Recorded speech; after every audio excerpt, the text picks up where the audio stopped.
দুর্ভাগ্য আমাদের যে আমরা নিজেদেরকে মুসলিম দাবি করি, আমাদের কোনো অ্যাসেট ছুটে গেলে সেটা নিয়ে আমাদের অনেক পেরেশানি হয়। কিন্তু আমার ঈমান দুর্বল হয়ে যাচ্ছে কিনা, আমি কুফরের কাছাকাছি চলে যাচ্ছে কিনা, আমার ইসলাম দুর্বল হয়ে পড়ছে কিনা, সেটা নিয়ে আমাদের তেমন কোনো পেরেশানি হয় না। আজও যে সমস্ত মুসলিম পৃথিবীর বিভিন্ন প্রান্তে, এমনকি মুসলিম সমাজ এবং সোসাইটির মধ্যে বসবাস করেও নিজের ইসলামী আইডেন্টিটি ধরে রাখতে পারেন না, তাদের সবচেয়ে বড় ঘাটতি এবং দুর্বলতার জায়গাটা হলো ঈমানের দুর্বলতা। মাল্টিকালচারাল সোসাইটিতে যদি ইসলামকে বুকে ধারণ করে মাথা উঁচু করে হীনমন্যতাকে দূরে ঠেলে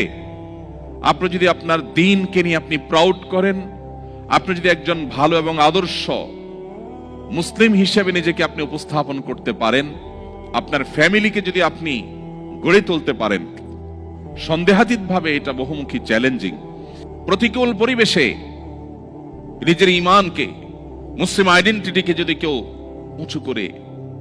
সেটাকে নিরাপদ রাখতে পারে, তার আঁচলকে বাঁচাবার জন্য সে যদি সংগ্রাম করে টিকে থাকতে পারে, জ্বলন্ত কয়লা হাতে রাখার মতো এই কঠিন কাজটি যদি সে করতে পারে, নবীজি সাল্লাল্লাহু আলাইহি ওয়াসাল্লামের হাদিসের এই ভবিষ্যৎবাণীর আলোকে সুসংবাদ সে পাবে।